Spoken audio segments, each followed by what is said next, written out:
Ladies and gentlemen, welcome to the main event.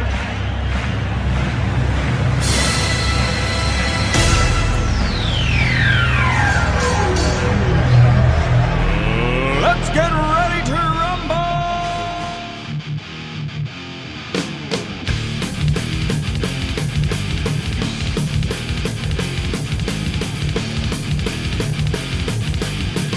And that's right, everybody. Welcome back once again to another edition of the Best Seat in the House podcast. I'm your host, Rob Cramer, as always, joined by my co-host, Daniel Bobo Kurlan. And Dan, how you doing today, buddy? I'm doing good myself. Man, what an eventful couple of days. I mean, Rangers on a nice little winning streak. Freaking Steve Cohen really responding, showing Jacob deGrom, hey, you know what? You really made it, showing Jacob deGrom. Potentially, maybe you might have made a mistake leaving us because we do want to contend, and he's showing it with all the moves he's making. Also, you're right about that, man. And also probably the worst Giant loss the Giants have had all season. Ugh. Yeah, with the and that was a beat down for your Giants on Sunday. They ended up losing that game. What was the final? 48-22, I believe, was the final against Philadelphia. Very, very tough game. Philadelphia is such a deep, deep team. And then, unfortunately, too, my Jets would end up taking a big L against the Buffalo Bills, 20-12. So, another lost football Sunday for us. Hopefully, our boys could get back on track, in the next couple of weeks. But we'll get to that in a little bit. I do want to expand on what you started with, the incredible amount of action coming from our New York Mets, man. I really can't believe that just a couple of years ago, we were living in a world where the Wilpons edict to Sandy Alderson was to keep the Mets payroll underneath $100 million. $100 million is a drop in the bucket to this new owner, man. As the Mets, just as you said, they replaced deGrom with Verlander, which we knew. So then they go out and they say, well, we need a couple other starters. Let's go out. Let's pick up left-hander Jose Quintana. Love that pickup. Before we move on to any of the other guys the Mets picked up, what do you like? What do you think about bringing in Verlander? I mean, obviously we discussed Verlander, but what do you think about Jose Quintana right off the bat? Left-handed number 4 guy, pretty much. Decent price, $13 million a year for 2 years. How do you like that move? I think that was a really good pickup, and he might be any success he has might be a very key part of the season, I feel. Yeah, I totally agree, man. And you know what? This is a guy that, if you remember just a couple of years ago, when he was on the Chicago White Sox and ended up getting traded to Chicago Cubs, he was one of the most coveted pitchers in baseball that people were just waiting for the trade deadline, knowing that he was going to get dealt. And, he has not necessarily lived up to that billing since then. But, man, just last year, the guy went out there and, his win-loss record, not so great, 6-7, but he's also playing for a crappy team most of the year. But when he finally ended up on the St. Louis Cardinals down the stretch, he pitched great and started game 1 of their playoff series. So definitely a big fan of the Quintana signing. The other guy that I really want to mention too, and we really have on last week's show, one of the things that me and you highlighted was, look, we love the fact that Mets are going out and signing all these free agents, but we got to take care of our own guys too. We got to bring these guys back, guys that came up through the system, guys that are what it means to be a New York Met. And one of those guys is Brandon Nimmo. And thankfully, thank God, the Mets and Brandon Nimmo came to a contract agreement, 8 years, $162 million. I love it. $20 million a year for Brandon Nimmo. is in this market a bargain. What did you think, Dan? I was so happy they brought Nimmo back. I was so happy, and Nimmo probably showed it right on the money that he wanted to sign because he they felt they got a good chance to win, and I'm glad to see Nimmo back. I remember this guy when he was just in the minor leagues. I remember seeing him in like back then the Cyclones were low A ball, or says as we know now. As we know today, the Cyclones are high A. But back then that was when they used to have the short season A ball, low A. So I literally remember getting to see Nimmo. His is literally the beginnings of him in professional baseball. I got to see. Yeah. Yeah, it's true, man. I remember seeing that guy in spring training on the backfields before he even had a real number, and it's just so, and I remember when the Mets drafted him too. There were a lot of people that just did not believe in Brandon Nimmo. They did not think that picking a guy out of Wyoming like he was, where there was no high school baseball for him to play. He was playing like American Legion ball. Just a awesome story of Brandon Nimmo. And also, I I remember a couple of years ago, the big talk, one of the big things, I remember when the Mets signed or when Bryce Harper became a free agent. And all Met fans were hoping that the Mets would get involved and somehow make a contract, at least an offer. But living in those Wilpon days, that was bigger than a pipe dream. So obviously that never happened. But one of the things that bothered me was that when reporters spoke to Sandy Alderson around that time, his response sarcastically was, well, what do we need Bryce Harper for? We got Brandon Nimmo. And that always seemed like a shot at Nimmo to me, and I didn't like that. And, even on talk radio the last couple of years, how many times have you heard these guys that don't know anything talk about Brandon Nimmo like he is this crappy baseball player, and they sarcastically laugh at the way he runs to first base for when he draws a walk. I love it. Brandon Nimmo is everything that it means to be a New York Met. He plays the game hard. He loves the game. He loves this city. He loves being a Met, and I could not be happier that this guy has been signed to our organization for an extra 8 years, Dan. Yep, I am. Believe me, I was so happy when I heard that news. I just like I forgot what I was doing that day. I forgot if it was during a Rangers game. I forgot I was remember watching TV, and during a commercial I stumbled upon this on Twitter, and I was like, "Oh, we actually did this. You actually pulled that off with Scott Boras. Always Scott Boras free agents always using us to drive up the market." True, true, and luckily that wasn't the case here. But do you agree with what I was saying about how Brandon Nimmo has been disrespected for the last few years in this town? Oh yeah, definitely. I freaking definitely agree with that. It's like this guy's been playing a lot better than people give him credit for. Yeah, And I'm glad he's back. yeah, And, I couldn't agree more, man. and also, if that wasn't enough crazy moves for one little weekend, all of a sudden I get news. Uh, I forget the guy's name. Something Senga.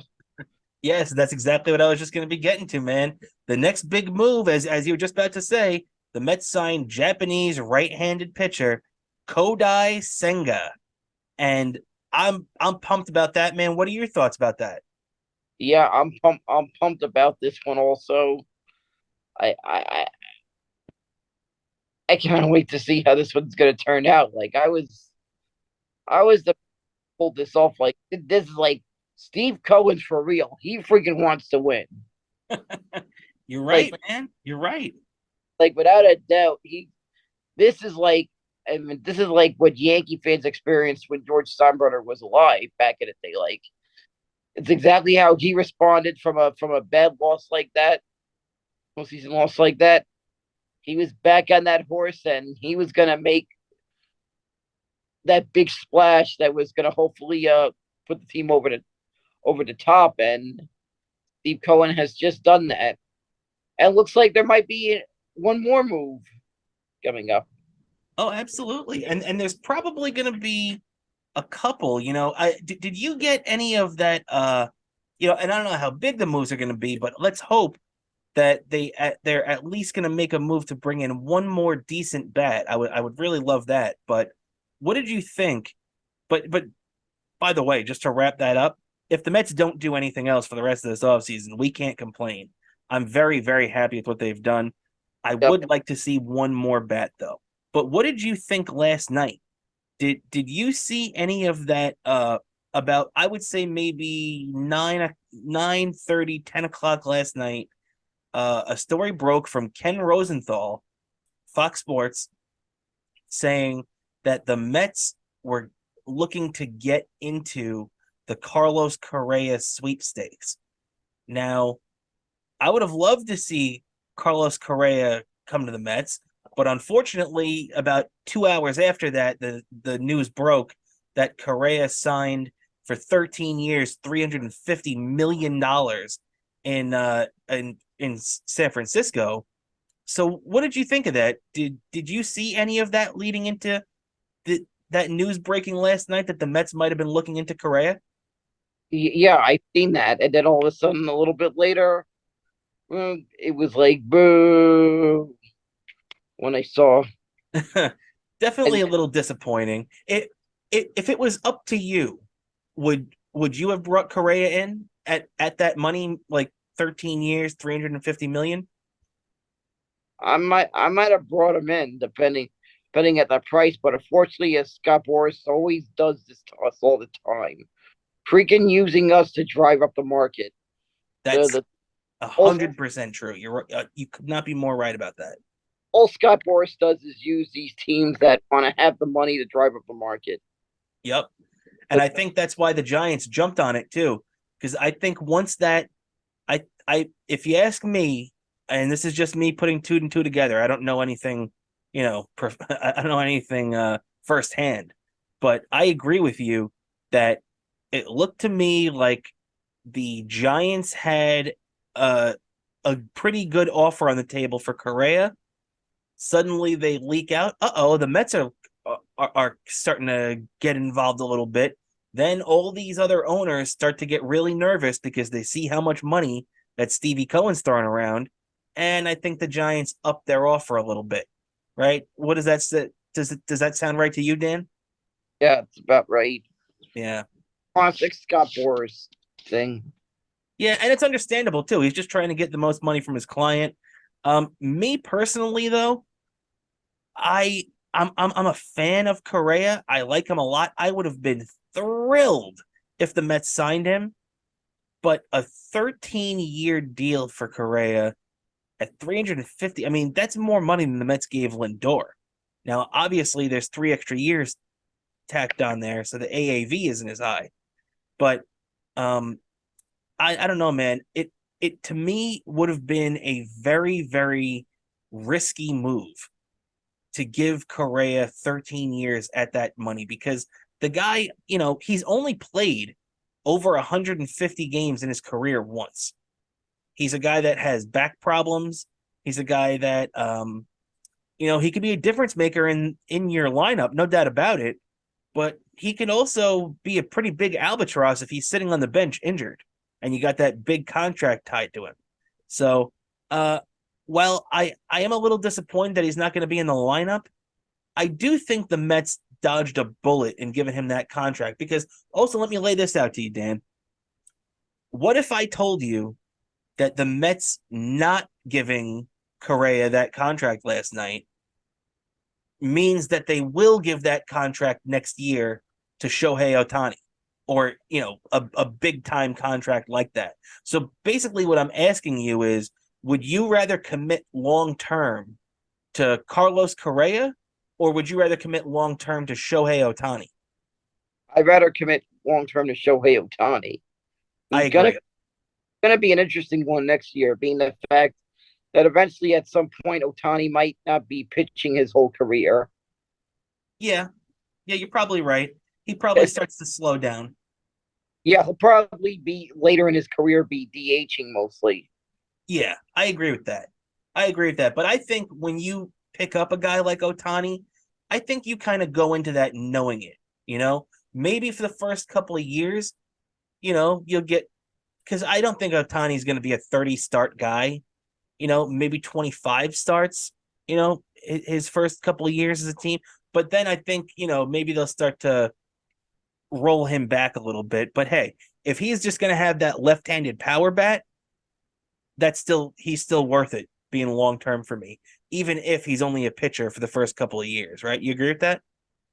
Yeah, I agree. I agree with that one. Also, this year I feel very confident we're gonna have a great season out of potentially Francisco Alvarez, who I feel like last year I don't know if we really got a sample of really him because he wasn't in the starting lineup in a lot of games. We called him up late in the last weekend of the season. So this is really where we're gonna get to see what he can do. I have a feeling he's gonna get a lot of at bats during spring training. Especially this is gonna be one of those unique spring trainings because we got the World Baseball Classic this year, and a lot of the players they want to play on their country's team during the World Baseball Classic.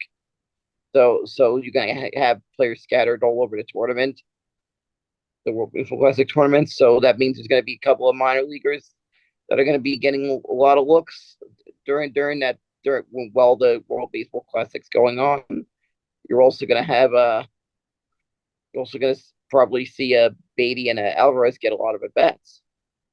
Very true. Very true. But there is one thing that I've been kicking around in my head, and I can't get it out of my head, and I know it's probably not going to happen, but I feel like, hey, it's our podcast, might as well bring it up.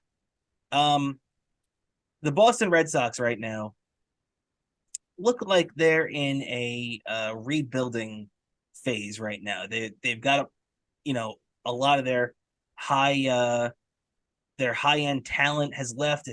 Xavier Bogarts is gone. JD Martinez left. Obviously they got rid of Mookie Betts years ago. All these big names that they've gotten rid of. They've moved on from. The one guy that I'm looking at right now. What's that? Did JD Martinez sign with the team yet? I think he's still a free agent. Yeah, he's still a free agent because I hear potentially he could be a bat that the Mets could go after. Yeah, I wouldn't mind taking a shot at JD. It wouldn't be big money. He's 30, 35, 36 years old. I would take a shot on having him as a power bat in the bottom half of the lineup, no doubt about that. But the other Red Sox that I've really had my eye on, and I'm sure I'm not the only one, is Rafael Devers, their left-handed slugging third baseman. I know it would take a lot, and I would go to Boston if I was the Mets GM. If I was Billy Epler, I would go to Boston, and I'd say you could have Brett Beatty, Ronnie Mauricio, and one or two other guys, anyone you want, except Francisco Alvarez. Now, would you be willing to make a trade like that? If I told you that the Mets could land, Rafael Devers for a package that includes, who knows, maybe Vientos. Okay, let me just say this right now to you. Mauricio, Beatty, Vientos, and David Peterson for Rafael Devers. Do you do it? Yes or no? I do it for that one. That one's a big one. Yeah. Yeah, me too. I do it. And, you're giving up a lot of talent, no doubt about it. And you might even, if we're going to do this in the real world, you might even have to give up one or two other guys, from the minor leagues, which would be worth it. Look, if we're going to be the Mets right now and we're going to be, this big team, why not just go for it? That's why the Mets were kicking the tires on Carlos Correa. Even if it was very, very far from actually happening, the Mets probably did check in on him, which is awesome because that just tells you that Steve Cohen is saying, I don't care what your tax bill is. what your Stevie Cohen tax money is, over 290, whatever the number is. The Mets are well past that right now. Well Yep. past. Yep. And I can tell you, Steve Cohen, who loves to buy maybe these, I don't really know, really make a big deal of some of this art that he buys. Doesn't, I guess, beauty's in behind the holder, some of this run. But I know one little piece of art he wants to have, and this one would be a unique piece of art that would not be in his $1 billion mansion. It would be in the museum area of City Field, and they would have to make room for that.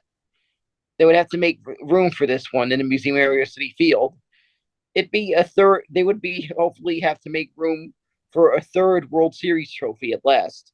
You got that right, man. And hey, it looks like Stevie Cohen is doing everything possible to make that a reality. And that's all as Met fans that we can ask. Look, was this season, did it end the 2022 season?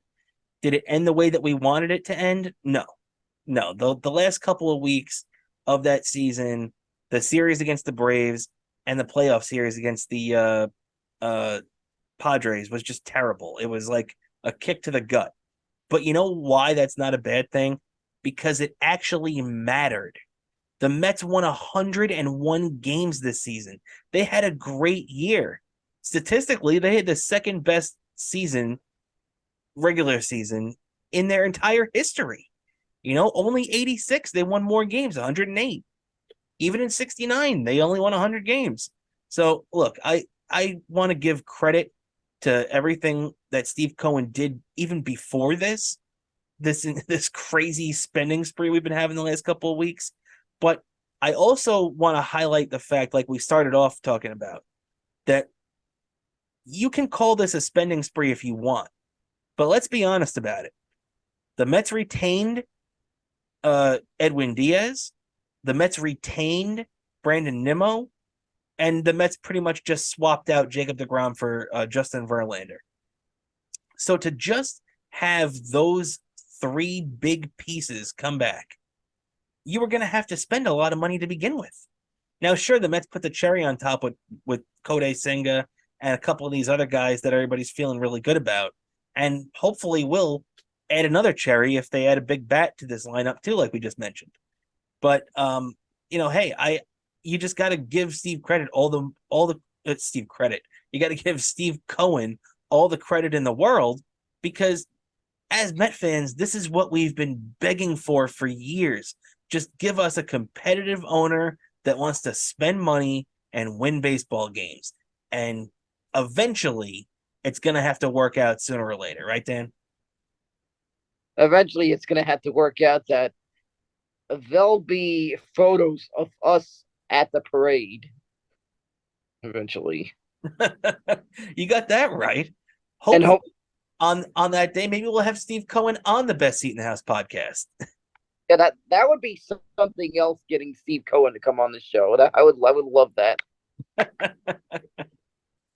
I would love that.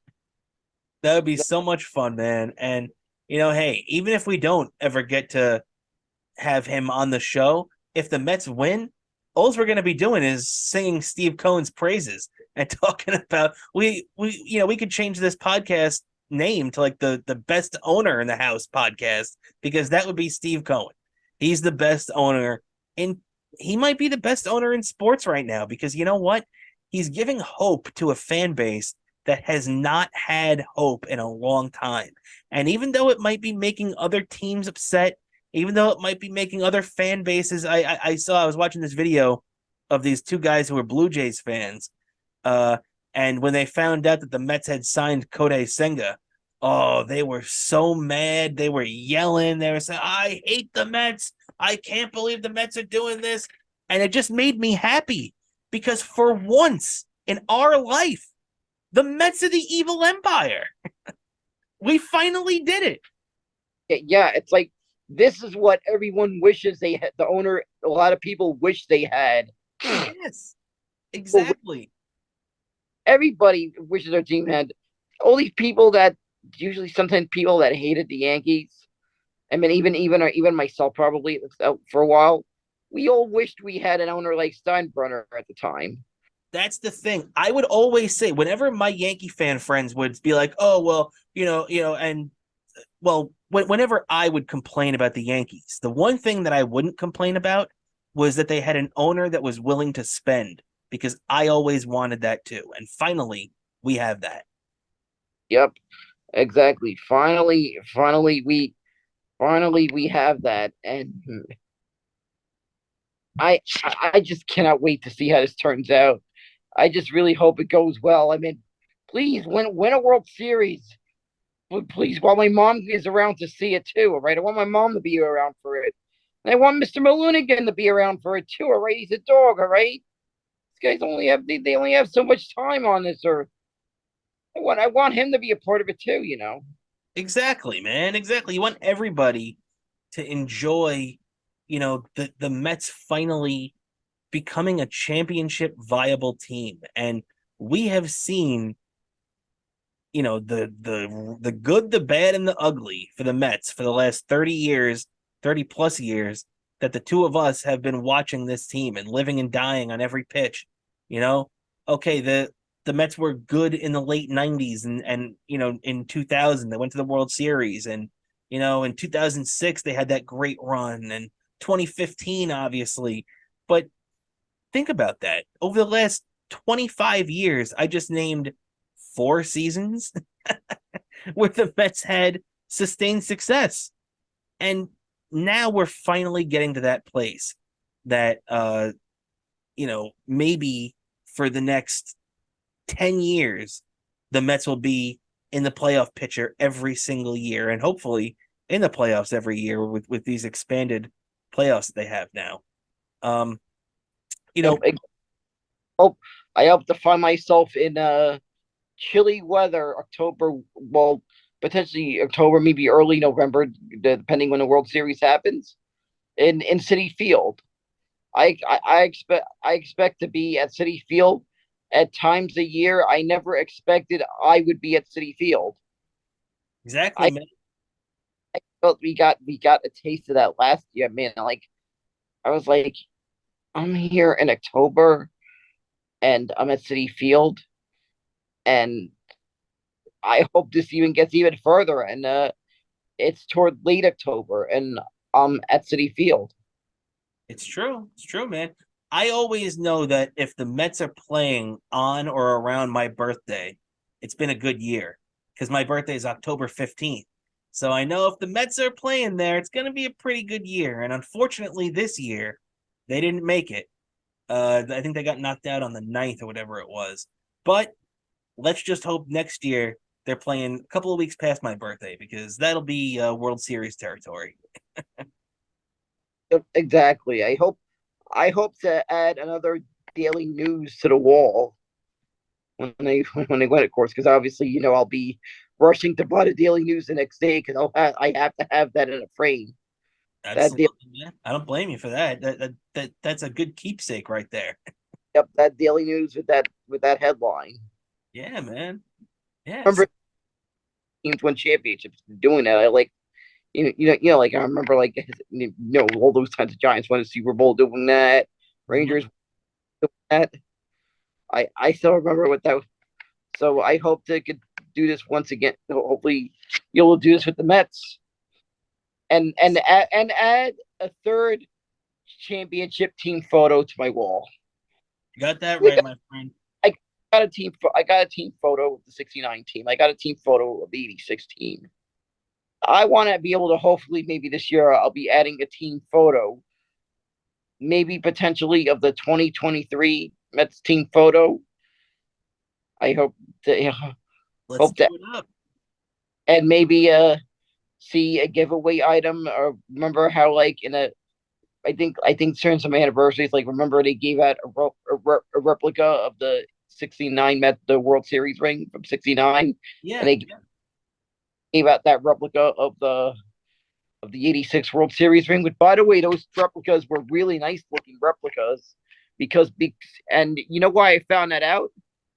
The sponsor, the supposedly the Mets organization, Wilpons, first didn't really pay for like replica, but the company the jeweler that was sponsoring this giveaway wanted they wanted their name behind a better looking product, right? Yep. And Sponsor, this, yeah, exactly. The sponsor that giveaway, that jeweler, decided to really one up what they were being paid to make because they wanted their name behind a better product. and So it really is a beautiful ring too. They, yeah, whatever the jeweler is that did that. Let's see, Gross Jewelers did a yeah, great yeah. job.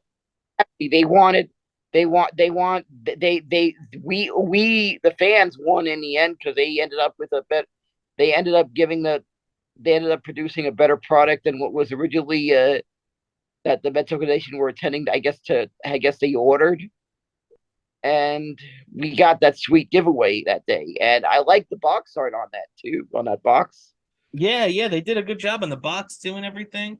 Yeah, yeah, that box art with all the championship teams, the photo, and Yeah, the little logo that was on the jerseys back then, that 25th anniversary logo.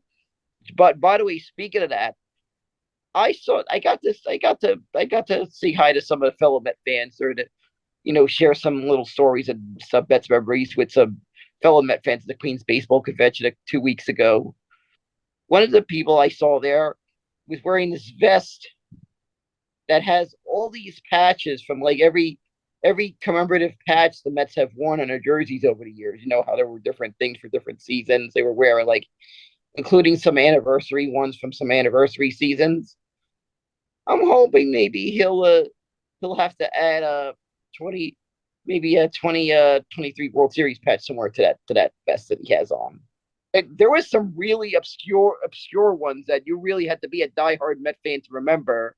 At one point, they had in New Jersey. Like there were different ones. Like remember, like when Bob Murphy passed away, they had like a little thing like that. There was like, I remember there was one that I actually have this one still in the package in my collection. I have one when Gary Carter passed away. I have that one. yeah, I I remember that too. He had like the Tom Seaver one there. Hmm. The Saab one also there, and I think I saw like the looked like uh I think it was like he even had the bicentennial patch on on that vest of his. Very He had the cool. bicentennial patch. For all you A lot of people don't.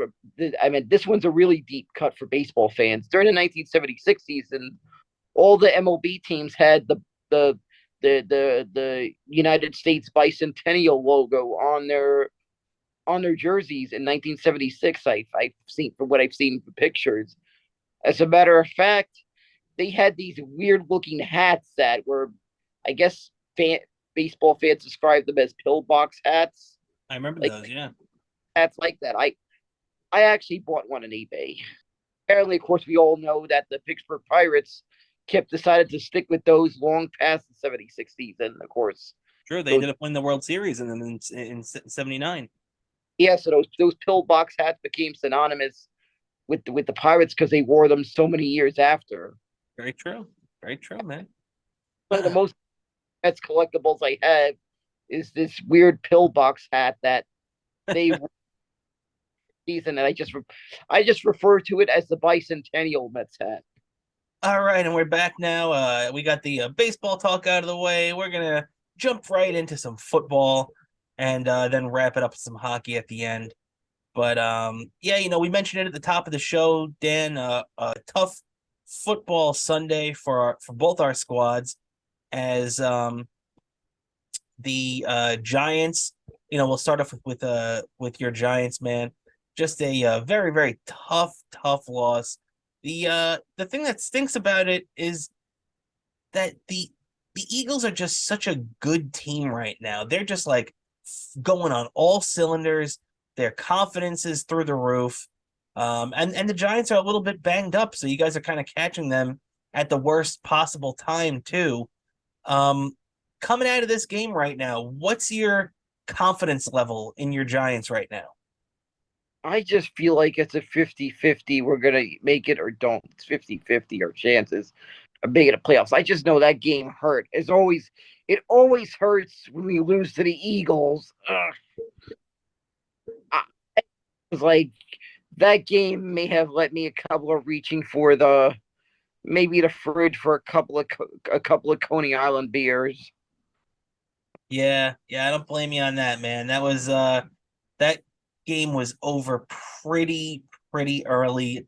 Obviously, I was watching the Jet game, and I was thankfully, I think this past Sunday was the last time this year, depending on playoffs, although they wouldn't really be playing at the same time then. But I think this is going to be the last time this year that the Jets and the Giants play at the same time. So it'll be nice that we can, keep a closer eye on both of our teams, because by the time I even got to flip over to the Giant game on Sunday, it was 21-0 already. I couldn't believe how much the Eagles were just flying down the field. And man, I mean, between Hurts, the quarterback, and just such a well coached team, deep on all talent. Their defense is deep, their offense is deep. They get the most out of their players. The Eagles are such a dangerous team right now, man. What are your thoughts on them coming out of this game right now? If you were gonna pick a team right now to represent the NFC in the Super Bowl, do you think the best odds would be on the Eagles? I I think so.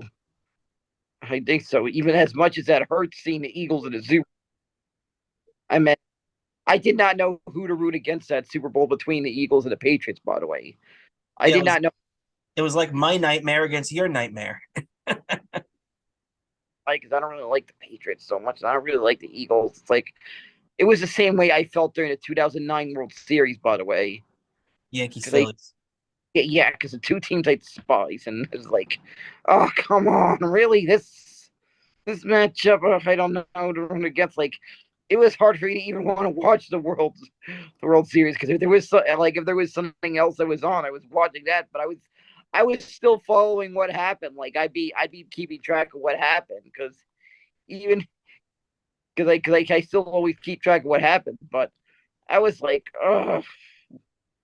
And then seeing Yankee fans celebrating, ugh. Yeah, but the Philadelphia, man. I mean, Philadelphia fans might be even more annoying than the Yankees.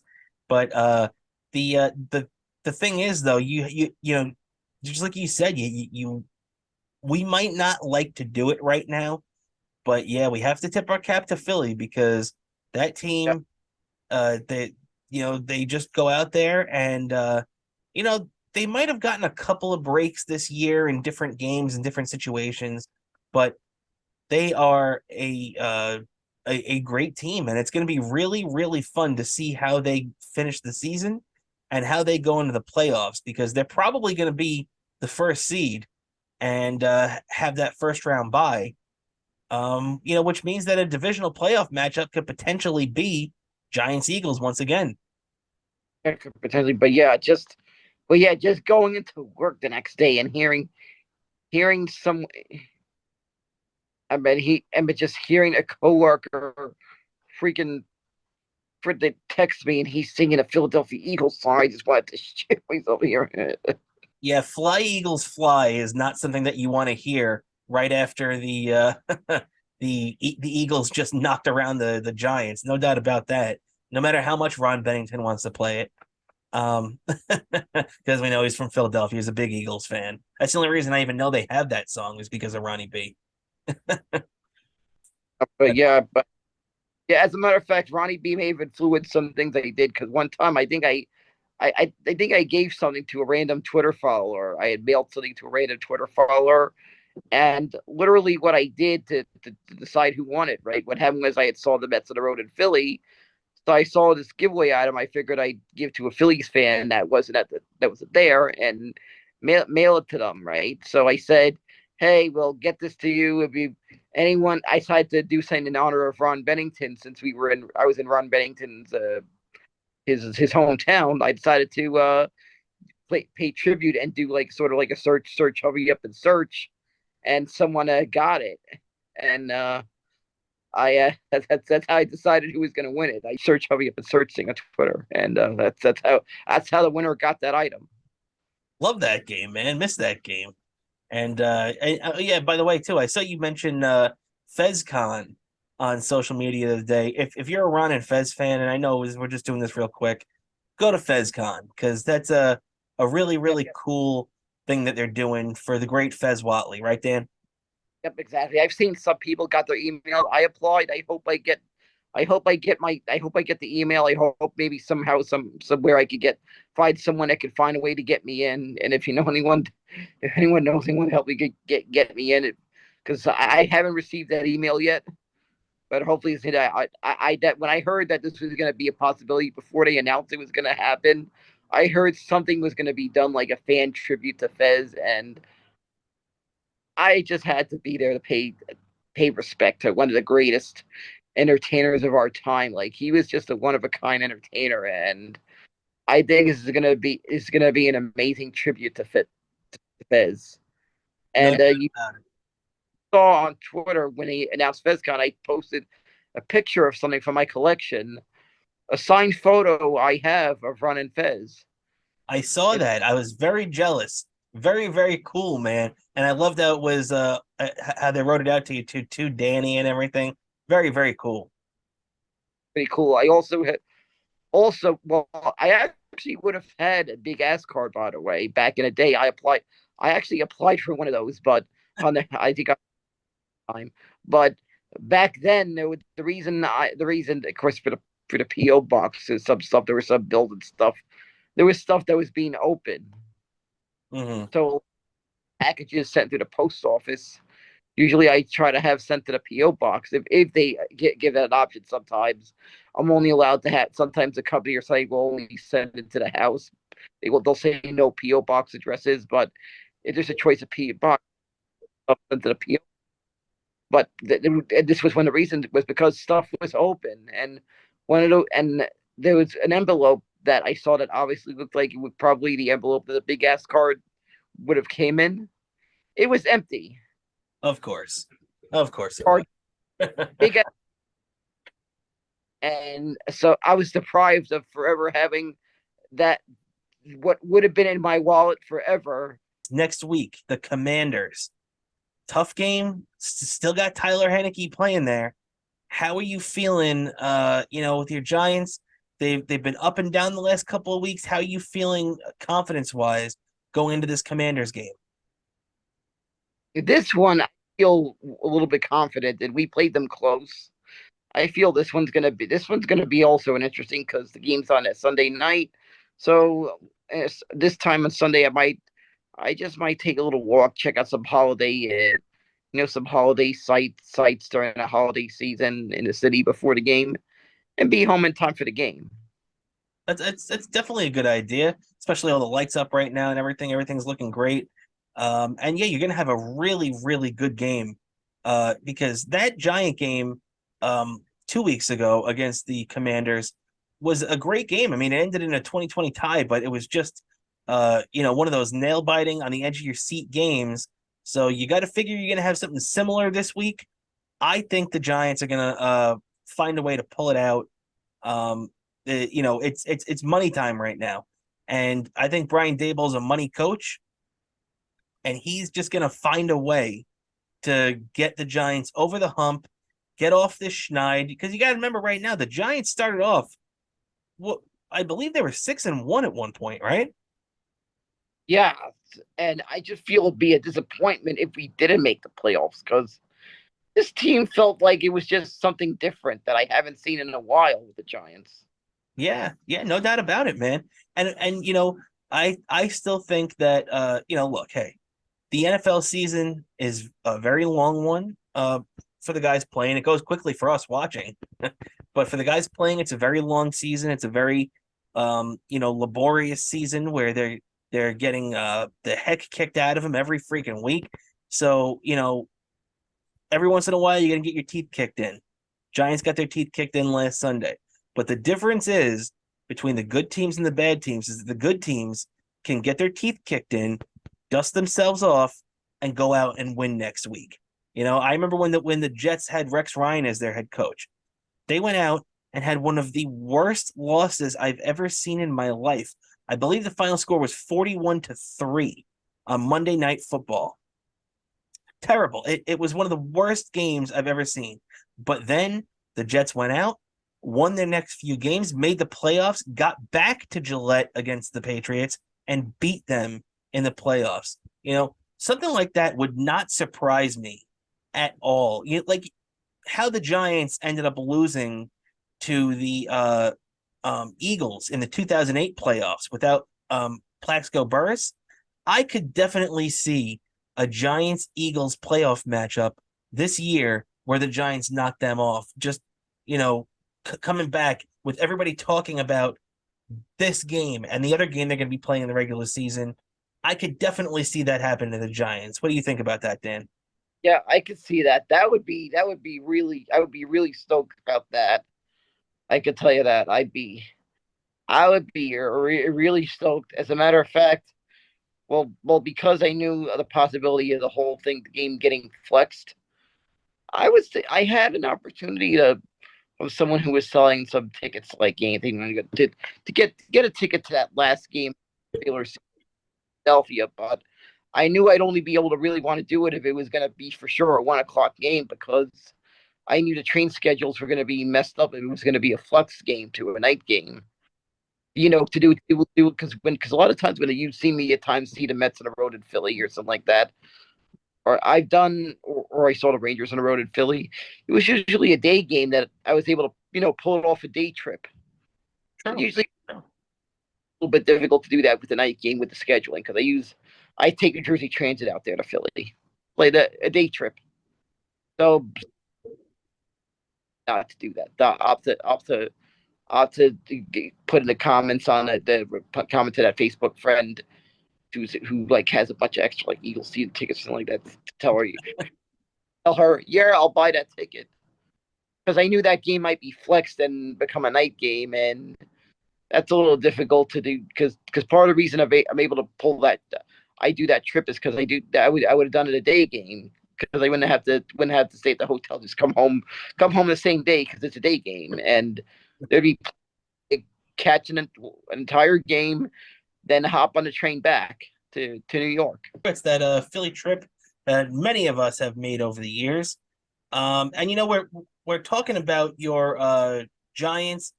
They're still in playoff position. The other team in MetLife, my New York Jets, not so much.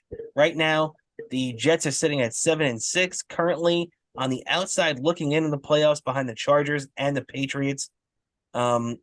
Really annoying. The Jets have put themselves in this spot because back-to-back losses now, with the Buffalo Bills losing to the Patriots and everything. Just really not good. Obviously, they beat the Bears in that mix, but right now the Jets are 7-6, the Patriots are 7-6, the Chargers are 7-6, and the Jets and the Chargers don't play each other, but the Jets are 0-2 against New England. So New England gets every tiebreaker against the Jets. So they have to finish above them if they want to be in a good spot in the playoffs. And right now they're not, but their next couple of games, they have a chance to get right. They have, Detroit next week and Jacksonville the week after that.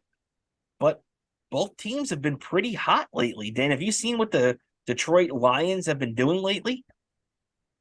Yeah, I've been like, holy shit, they're doing a lot better than expected. Like, I can imagine I can imagine Mr. Landau was probably happy. That's true. He is a Lions fan. You're right about that. The man I call Mr. Detroit. Yes. The mayor of Detroit, by the way, Mr. Dave Landau. Great guy, by the way. Go follow him on Twitter at Landau Dave. But yeah, man, you're 100% right that those Detroit Lions have been playing great. And over the last 3 games, Jared Goff, the former quarterback of the LA Rams, who fell out of favor there. They traded for Matthew Stafford. Goff has thrown 8 touchdowns and no picks in the last 3 games. He has really, really elevated his game, and looks great doing it. And this Detroit Lion offense is top notch, no doubt about it. I mean, their defense leaves a lot to be desired. So you hope as a Jets fan that Mike White can go up against their defense and tear it to shreds like he's done against a couple of these other defenses. But we're just gonna have to see what happens. Just to get back to Mike White too, the last year the bloom fell off the rose with Mike White against Buffalo, where he was still a little banged up, but he started the game, threw 4 interceptions, and the Jets got blown out 45-17. Yesterday, the Jets lost, or I'm sorry, not yesterday, but on Sunday, the Jets lost that game 20-12. A ton of missed opportunities. But I'll tell you this much. Mike White is the quarterback for the Jets. No matter what you want to say, he is the number 1, the number 2, and the number 3 quarterback for the Jets, in my opinion, because I don't know if you saw it, because I know you were locked in on your Giants, man, but did you see the beating that Mike White took? Which, by the way, God forbid they throw a roughing the passer call, because this guy got freaking hammered twice, and he was driven into the ground once of them after the ball was long gone. I've seen much less calls for roughing the passer, not to mention the other call out of bounds where Garrett Wilson got hit 10 yards out of bounds, and they didn't call a late hit on them either, because the Jets don't get any calls because the referees don't respect them. But, what did you think about that beatdown that Mike White took and still came back out for the fourth quarter to try and lead his team back? I have to say that's impressive. What I heard when I was watching Sports Night before I went to sleep. So that was an impressive showing. And I have to say, all those the miss calls. I mean, I'm just imagining in my head Larry David's reaction to that. Anytime I hear like these things happening with the Gents, I think of that Curb Your Enthusiasm episode. And you know what? Right? Yep, I remember the famous episode, and that's true. Everything that they talk about in that episode is 100% true, and no wonder the guy ended up killing himself. Like, you could really tell that that episode was written by a Jets fan. Yep, no doubt about it. You could feel the pain through that episode, because as the great Joe Beningo would say, "Oh, the pain," because that's all we get as Jet fans is pain. And yeah, Joe Beningo had a cameo in that episode, as a matter of fact. Yes, he did. You're right about that. And what's that? Are you saying he did have a cameo in that episode? What? Saying he had a cameo in that episode, I didn't notice. No. Joe Beningo wasn't in that episode. Yeah, because I've seen that episode. I was about to say, because I remember that episode clearly. I would have known, but he definitely. Eric Mangini made it into the Sopranos, but unfortunately, Joe Beningo didn't make it into Curb Your Enthusiasm. Yeah, as much as I would have loved to have seen. I would have loved to have seen that. Yeah, that would have been awesome. And I definitely can't wait for the new season. Oh yeah, no doubt about that. That's going to be a lot of fun. And hey, just to wrap up with the Jets too. Now they just got to make it. You got to go out. You got to beat Detroit. You got to, because right now they put themselves in a situation where there's no wiggle room. You have to beat Detroit. You have to beat Jacksonville, and then you probably have to run the table. Actually, as a matter of fact, you might be able to afford one loss of these, but both home games. Pretty much the only game they can afford to lose is the one to the Seahawks in Seattle, because week 18, the last week of the season against the Dolphins, you got to win that game. And the 2 home games they have left, you got to win those games. Now, it would be nice if they win in Seattle too to go 11-6, but I'm a Jets fan, and I have to be realistic. I doubt the Jets are going to run the table and win this thing out. So I'm hoping for 10-7. I'd love to see it. I think if they go 10-7, they should be in the playoffs no matter what. And hey, that's what we have to be right now. We have to be positive and just keep an eye on both our teams right now, because right now even though the Jets and the Giants have slipped a little bit the last couple of weeks, luckily they played so good at the beginning of the season that they've given themselves the opportunity to try to figure everything out, get everything right, and now make a playoff run, right, Dan? Exactly. And boy, am I going to be happy. I also realized this upcoming schedule, we get one of those rare years where we got football on Christmas Eve. Yeah. And another thing I got to say about sporting events around Christmas time, I noticed that the NBA has been a little inconsistent lately with the Knicks playing on Christmas Day. I know some years they didn't do that, but the the guy David Stern, or something, the guy in charge of the NBA, really leave that alone. All right, just like the football has the Giants and the Cowboys and of course the Lions playing home games. The New York Knicks play a home game on Christmas Day. Leave that alone. Totally agree with you on that, man. And the name you're looking for is Adam Silver, by the way, the commissioner of the Yeah, NBA. But yeah, I could not agree more with you. The fact that last year the Knicks didn't even play on Christmas Day, and it was the Nets, was a joke. So, I couldn't agree with you more on that. And yeah, we're just about running out of time here. So before we wrap up, though, definitely got to touch on our New York Rangers, man. Love yeah, what I've been seeing out of these guys. That game against the Devils on Monday was such a fun game to watch.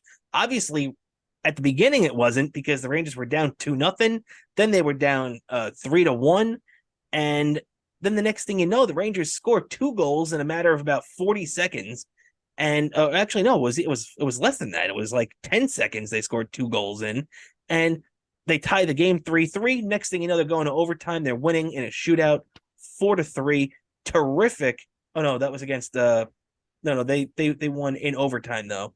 But terrific win, great victory for the Rangers, 4 in a row now. Are you starting to get a little more confident with this Ranger team? I'm starting to get a little more confident. I kind of felt like they kind of got to a slow start. I felt if they can right this a little bit, get into that nice little winning streak, they're back in this, and it's happening. Go that we're gonna have.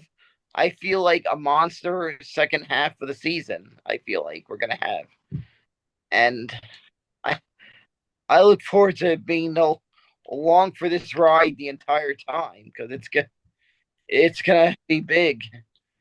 And I can tell you, I may have I'm surprised I didn't spill the beer in my hand because I may have had a can or two of Coney Island in my. To take the edge off. Lately, I've been on a kick with this Coney Island beer that's locally brewed here. That's locally brewed here in the five boroughs. They do an amazing job with that. They have a brewery. Their brewery is actually right next to the where the Cyclones play. By the way, their brewery. Really? Yeah. The brewery is right next to where the Cyclones play. Look, nice little locally brewed beer. I tried some of their stuff after I was at a party, and someone brought some assortments of stuff from that brewery, and so I picked up some stuff. Very cool, man. And so are you going to be enjoying some of that tomorrow night when the Rangers play another really big game against the Toronto Maple Leafs? Yep, I am. I'm gonna be cracking open some beer during the nice little original six matchup. That's true. That's true. And then even after that, they have a pretty interesting weekend too, because then they get a back-to-back. I believe they're both road games. Yeah, they are actually. They're playing in Philly on Saturday night, and they're playing in Chicago on Sunday night. So hopefully they could get a little bit of revenge against the Blackhawks, because the Rangers really got knocked around by the Blackhawks at Madison Square Garden a week or two ago. So Yep, really got to hope they can get back on track about that, right? yep. And the game against Philly, that the Gerald Groland, that's the one you start Igor. The game against Philly. Just remember that. True, but they've been so bad this year, Philly.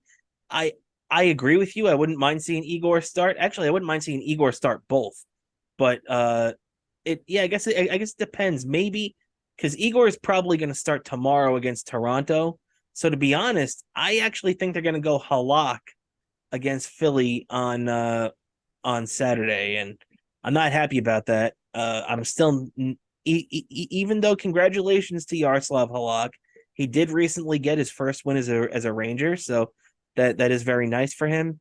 I still don't have all the confidence in the world in him. Yeah, because believe me, I just anytime we could just kick any team in Philly's ass, I just want to do that. Just exactly, put the skate to their throat, right? It's like Happy Gilmore. Yeah, exactly. All right, exactly, exactly. I've just exactly believe me. And their creepy nightmare fuel mascot that looks like a mascot that looks like a bad acid trip. He does. That mascot is terrible. I don't understand what they were thinking when they even introduced that. And it also pains me to see one of my favorite Rangers head coaches, John Tortorella, stuck down there in Philadelphia right now. I can't wait till he's out of there. Yep, exactly.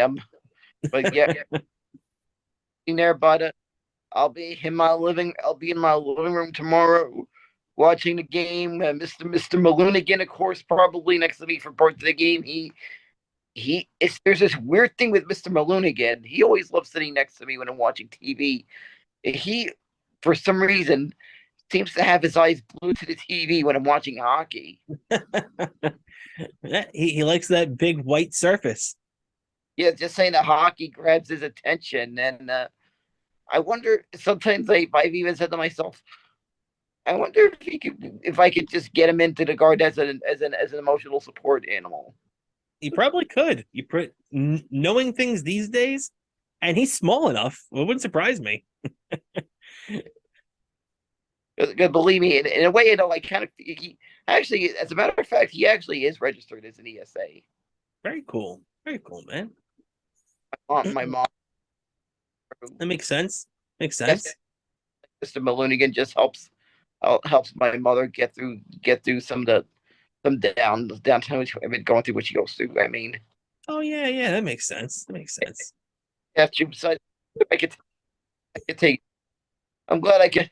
At least I'm glad I could do that because I could take him with me on the plane and have him a little bit more comfortable, and not seeing him in a somewhere that he's a little bit getting anxious. True. True. Yeah, you never Yeah, like you know, loading your pet in the bottom of the plane and everything. Not a fan of that. yeah, I'm not a fan of that. Believe me, Malunigan, even if he has to sit like a saying he's. I haven't gotten. I've never taken him on a long out of state trip like that. But if I did, he'd be somewhere where he'd have. I'd be there with. I'd be there with him the whole time. Exactly. Exactly. And He could go to Florida. And he could put on his little tropical shirt and his Magnum PI style shirt. exactly. I think you may have seen a picture of him wearing it. I think I have. I believe you're right. The All one he could right. wear his Magnum PI style shirt. Very cool, man. Very cool. And I think we're just about done here. We're getting counted down right now. So yeah, before we get out of here, Dan, you have anything else you'd like to plug? Sure, my Twitter handle Bobo103 NYC, Instagram Bobo718DK. Also YouTube Daniel Kurlan on YouTube. Very cool. Make sure to check out Dan there, subscribe, and like to all his videos there. And by the way, if you're a Mets fan that happens to see me while I'm at, if I'm out or setting in the city, I do have a bunch of these I got a hold of from the Queens Baseball Convention on hand. A little Mets beer can koozie. It's like the size of like the regular cans, not the tall boys. Even though they do make ones for the tall boys now. Very Because cool. I also have a regular size can at home, and I got one for a tall boy also. Of course, you have to complete the collection. I love that. And yeah, also before we get out of here, if you want to follow the show on Twitter, check us out at bsith_podcast. You want to follow me, check me out at my last name, Cramer and Y.